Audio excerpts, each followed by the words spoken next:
Halo, selamat pagi anak-anak ibu semua. Ibu berharap pada pagi hari ini anak-anak kami tetap di dalam keadaan sehat dan tetap semangat di dalam mempelajari dan mengikuti materi kita pada pagi hari ini. Ya, bertemu lagi dengan Ibu Astuti di dalam pembelajaran sejarah Indonesia. Ya, anak-anak kami bisa mengikuti pembelajaran dan membuka buku pegangannya di halaman 92. Ya, kita mulai pembelajaran kita pada pagi hari ini, di mana judul kita ataupun sambungan imperialisme dan kolonialisme pada pagi hari ini, yaitu mengenai orang-orang Cina berontak. Ya, di sini Bu akan terangkan bagaimana pemberontakan yang dilakukan oleh orang Cina terhadap VOC pada saat itu. Ya, anak-anak kami bisa langsung mengamati dan mendengarkan videonya. Sejak abad kelima, orang-orang Cina sudah mengadakan hubungan dagang ke Jawa dan jumlahnya pun semakin banyak.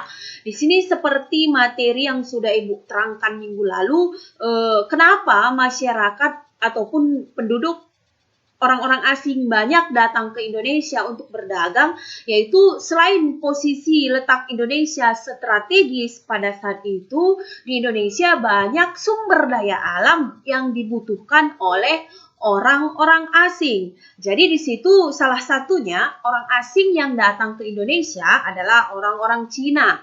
Dan di sini banyak pedagang Cina yang tinggal di daerah pesisir dan menikah dengan penduduk Jawa khususnya di Batavia pada saat itu. Dan tampak juga di sini pada masa VOC sengaja mendatangkan orang-orang Cina dari Tiongkok dalam rangka mendukung kemajuan perekonomian dan keadaan kota Batavia pada saat itu. Jadi, selain proses perdagangan, orang-orang Cina juga diperkerjakan di perkebunan-perkebunan milik VOC. Namun, ketika orang-orang Cina datang ke Indonesia, tepatnya Batavia, maka VOC mengeluarkan surat izin bermukim. Ya, ini merupakan satu surat yang harus dimiliki ketika bertempat tinggal di Batavia pada saat itu. Dan nama suratnya disebut dengan surat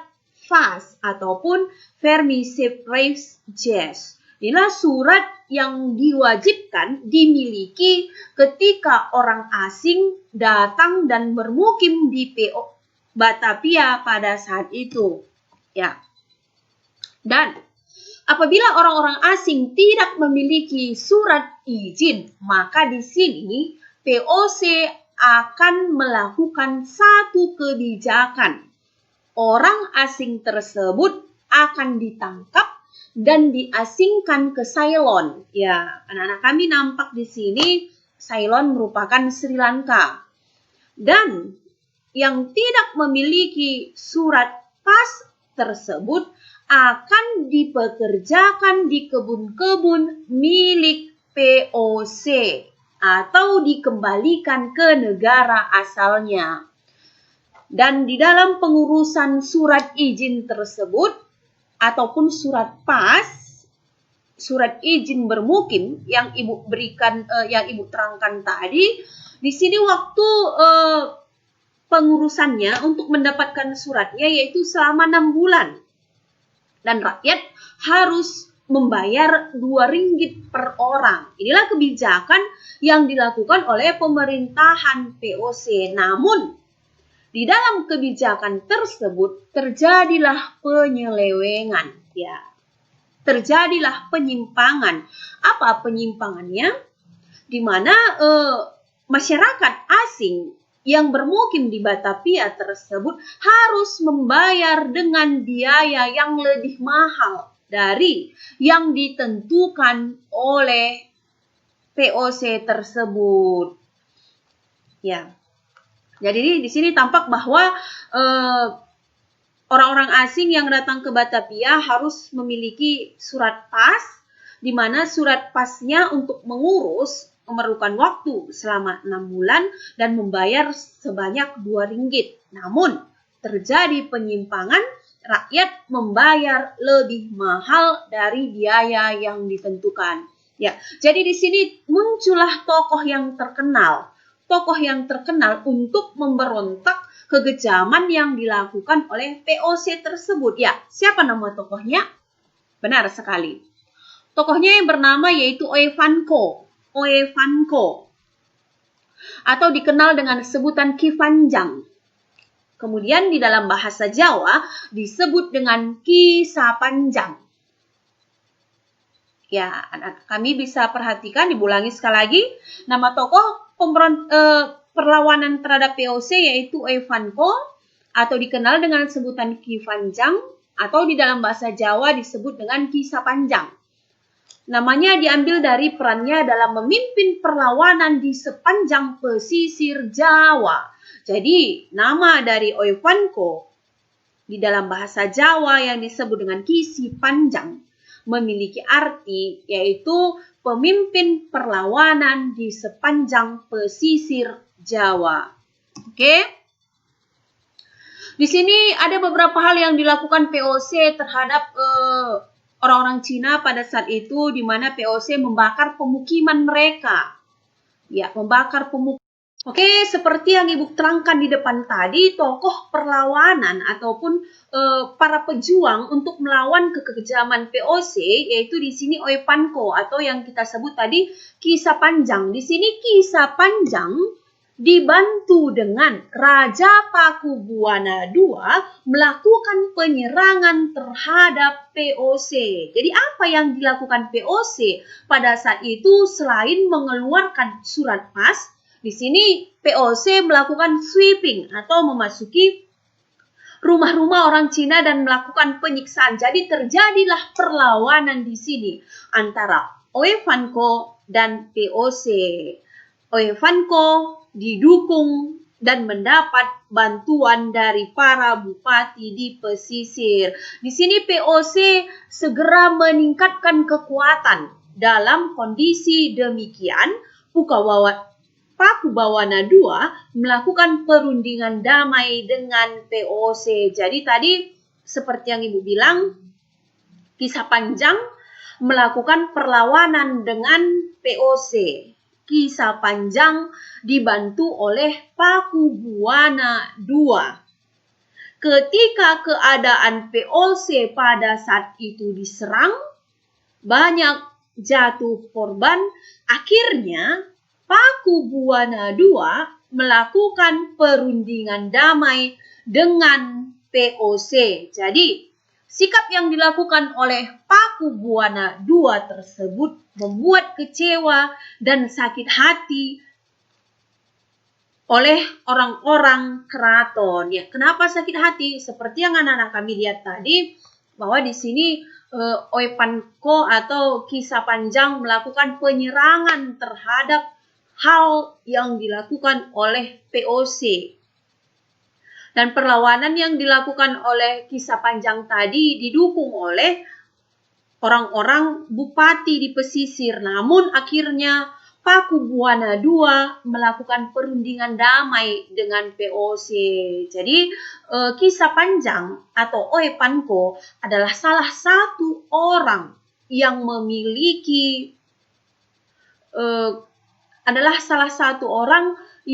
memiliki jiwa semangat yang kuat untuk mengusir POC pada saat itu. Jadi sikap dari Oe Van Ko atau Ki Sapanjang adalah sikap bela ataupun sikap untuk mempertahankan negara di dalam melawan hal yang dibuat POC di negara kita pada saat itu.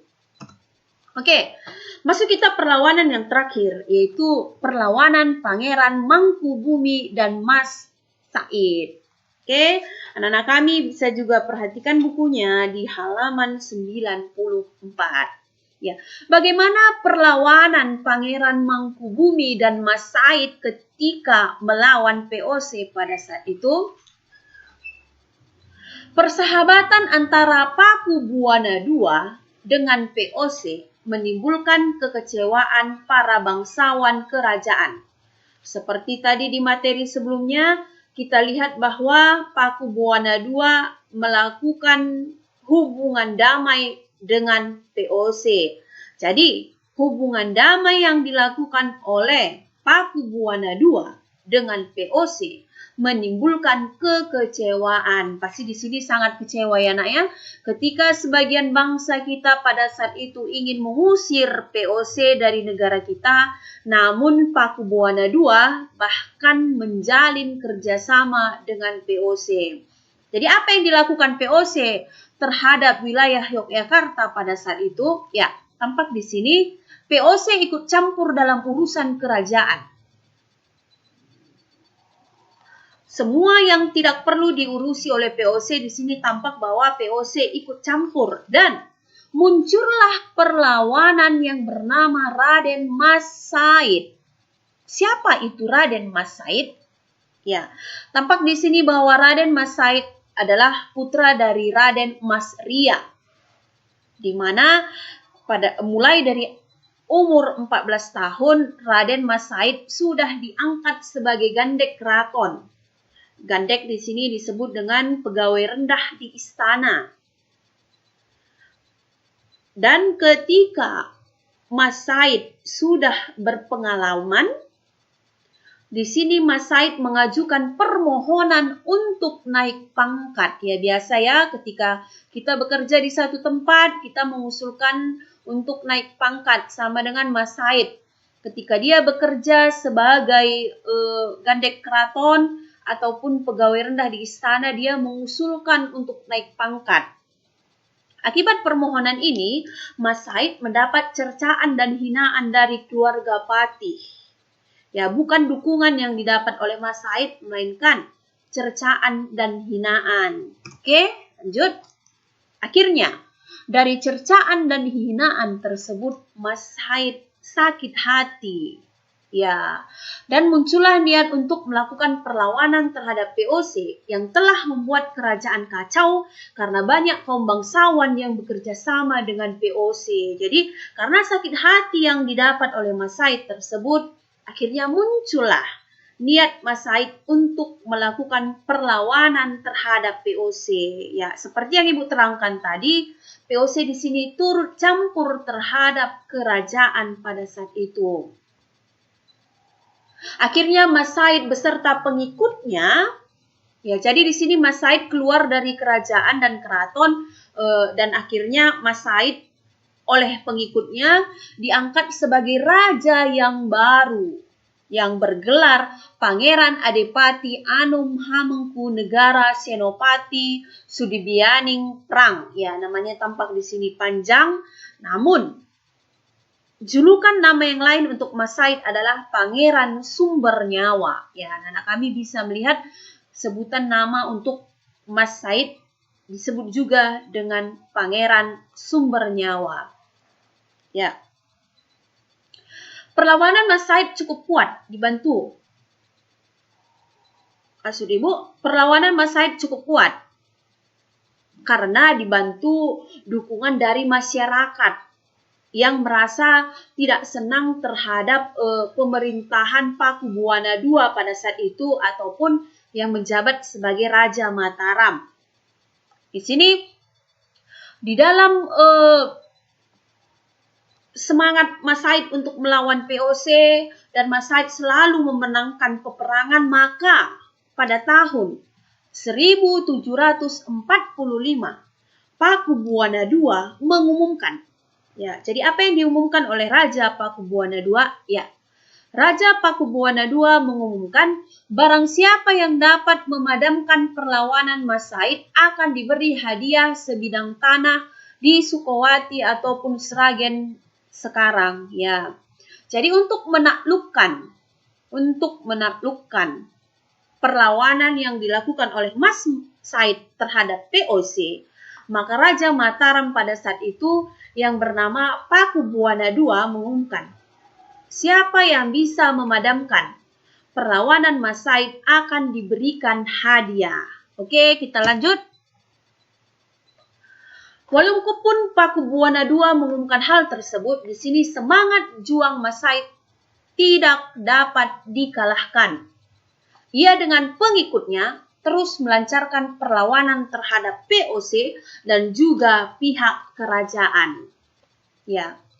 Di sini mendengar sayembara berhadiah tersebut, Pangeran Mangkubumi ingin mencoba sekaligus menakar seberapa jauh kejujuran Pakubuwana II. Ya. Siapa itu Pangeran Mangkubumi? Pangeran Mangkubumi adalah adik dari Pakubuwana II.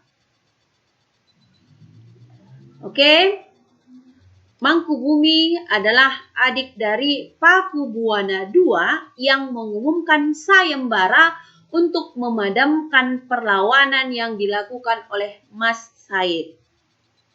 Akhirnya, Pangeran Mangkubumi dan pengikutnya berhasil memadamkan perlawanan Mas Said. Oke, anak-anak kami, tampak di sini ceritanya bahwa Pangeran Mangkubumi bisa memadamkan perlawanan yang dilakukan oleh Mas Said. Jadi seperti yang dijanjikan oleh Pakubuwana II tadi, jadi Mangkubumi di sini mendapat hadiah. Namun, apa yang dilakukan oleh Pangeran Pakubuwana II? Ya, di sini Pangeran Pakubuwana II ingkar janji. Ibu ulangi sekali lagi, Pangeran. Oke, seperti yang Ibu terangkan tadi bahwa di sini Pangeran Mangkubumi berhasil menaklukkan penyerangan yang dilakukan oleh Mas Said. Jadi sesuai dengan sayembara yang dilakukan oleh Pangeran Pakubuwana II, maka di sini Mangkubumi seharusnya mendapat tanah yang dijanjikan oleh Pakubuwana II. Namun seperti yang Ibu bilang tadi di sini, Pangeran Pakubuwana II ingkar janji, tidak menepati janji di dalam sayembara yang diberikan oleh Pangeran Pakubuwana II tersebut. Akhirnya, Pangeran Mangkubumi yang memiliki 13.000 prajurit, termasuk 2.500 prajurit kavaleri, menyerang pertentangan Raja Pakubuwana II tersebut. Ya, jadi di sini Raja Pakubuwana II adalah saudara kandung dari Pangeran Mangkubumi. Akhirnya mereka terjadi pertentangan karena Raja Pakubuwana II tidak menepati janji yang dia berikan kepada Pangeran Mangkubumi yang berhasil memadamkan perlawanan Mas Said. Akhirnya apa yang dilakukan oleh Raja Pakubuwana II di bawah pengaturan VOC? Ya, apa di sini Gubernur Jenderal Van Imhoff mengeluarkan kata menghina dan menuduh Mangkubumi yang ingin mencuri kekuasaan Raja Pakubuwana pada saat itu. Jadi Pangeran Mangkubumi kecewa, ya pasti kecewa ya nak ya. Siapapun ketika diberikan janji kita berhasil melakukan hal tersebut, namun janjinya tidak diberikan kepada kita, pasti perasaan kita sama dengan Pangeran Mangkubumi, oke? Pangeran Mangkubumi kecewa dan menganggap VOC terlalu mencampuri urusan pemerintah kerajaan. Akhirnya, Pangeran Mangkubumi meninggalkan istana dan akan melawan VOC. Jadi dua yang sudah meninggalkan istana ya. Yang pertama tadi Mas Said, yang kedua Pangeran Mangkubumi, saudara kandung dari Raja Pakubuwana. Ya, di sini Pangeran Mangkubumi menemui Mas Said dan Pangeran Mangkubumi serta Mas Said bersepakat untuk melawan VOC. Ya, di sini tampak bahwa Mas Said dijadikan menantu oleh Pangeran Mangkubumi. Ya, hubungan kerjasama antara Mangkubumi dan Mas Said semakin dekat ketika Mas Said dijadikan menantu. Oke. Ya, kekuatan Mas Said dan Pangeran Mangkubumi semakin kuat. Tampak di sini bahwa Mas Said yang memiliki jiwa semangat yang kuat dan Pangeran Mangkubumi bersatu. Bisa dibayangkan apa yang terjadi pada saat itu. Dan pada tahun 1949 Pakubuwana II akhirnya sakit keras. Ya, di sini ketika Pakubuwana II sakit keras dan berharap POC datang ke istana kerajaan, namun apa yang dilakukan oleh Gubernur Jenderal Imhoff? Ya, tampak ya. Tadi Gubernur Jenderal Imhoff ketika kekuatan Pakubuwana II masih kuat di dalam melawan Masaid dan Pangeran Mangkubumi, Gubernur Jenderal melakukan kerjasama yang bagus. Namun ketika Pakubuwana II sakit, apa yang dilakukan oleh Gubernur Jenderal Imhoff? Ya, akhirnya Gubernur Jenderal Imhoff menyodorkan perjanjian. Apa isi perjanjiannya? Ya, Pakubuwana II harus menyerahkan kerajaan Mataram ke POC. Nampak enak ya? Hasil perjanjian yang dilakukan oleh POC adalah perjanjian yang sangat merugikan Pakubuwana II. Padahal Pakubuwana II di sini sudah mengorbankan saudaranya dan kepercayaannya terhadap masyarakat Mataram pada saat itu. Dan perjanjian ditandatangani pada tanggal 11 Desember yang isinya Pakubuwana II menyerahkan Mataram ke POC, baik secara de facto ataupun de jure. Yang kedua, hanya keturunan Pakubuwana II yang berhak naik tahta dan tanah Mataram sebagai pinjaman. Di sini tanah Mataram pinjaman. Kenapa? Karena Pakubuwana II telah menandatangani surat perjanjian bahwa Mataram adalah milik POC. Yang ketiga, putra mahkota akan dinobatkan setelah Pakubuwana II wafat. Ya, dari perjanjian tersebut tampak bahwa perjanjian sangat merugikan kerajaan Mataram pada saat itu. Oke? Perjanjian tersebut sebuah tragedi besar karena kerajaan Mataram yang pernah berjaya di masa Sultan Agung akhirnya diwariskan ke POC. Dan pada tahun 1750, tahun kemenangan bagi Pangeran Mangkubumi dan Mas Said. Di sini Mangkubumi dan Mas Said tidak ambil diam. Akhirnya mereka menyerang POC. Dari serangan yang dilakukan oleh Mangkubumi dan Mas Said, Van Hogendorp yang diberi tanggung jawab untuk memadamkan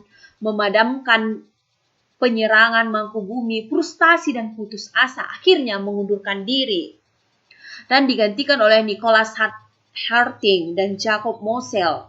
Juga berusaha keras untuk mengakhiri perlawanan tersebut.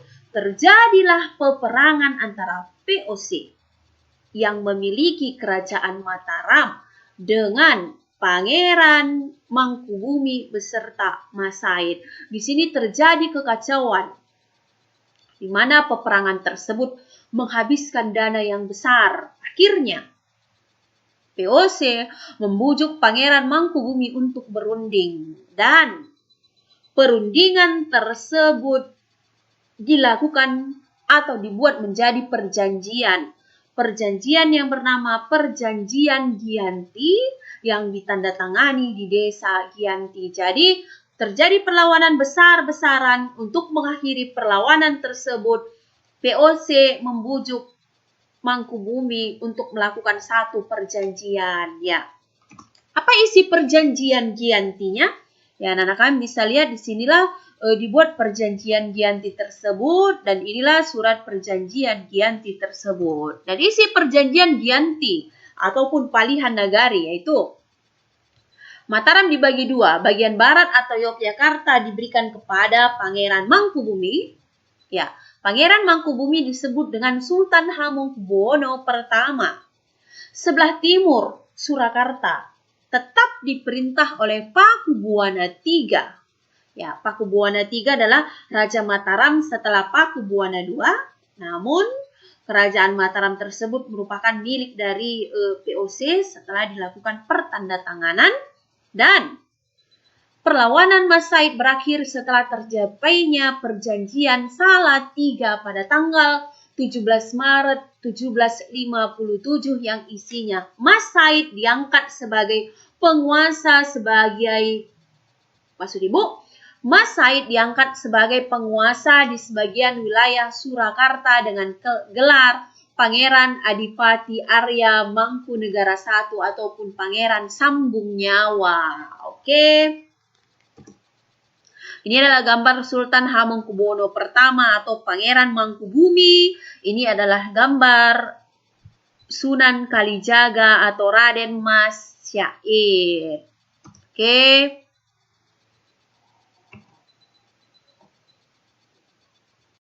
Oke, dari materi yang sudah Ibu terangkan tadi mengenai semangat juang Oepanko, semangat juang Pangeran Mangkubumi ataupun Sultan Hamengkubuwono yang pertama, dan semangat juang Mas Said untuk mengusir VOC dari negara kita pada saat itu, tampak dari isi perjanjian Giyanti dan isi perjanjian Salatiga. Oke, di sini nampak semangat juang yang dilakukan oleh pejuang-pejuang yang mempertahankan negara kita pada saat itu dengan berbagai cara, seperti perlawanan militer, perjanjian. Namun dari semangat juang tersebut hasil yang kita dapat sekarang yaitu negara kita akhirnya terbebas dari penyerangan ataupun penguasaan VOC. Oke, sekian materi yang Ibu terangkan pada pagi hari ini. Ibu berharap anak-anak kami paham dan mengerti dari materi yang Ibu terangkan. Sekian dan terima kasih.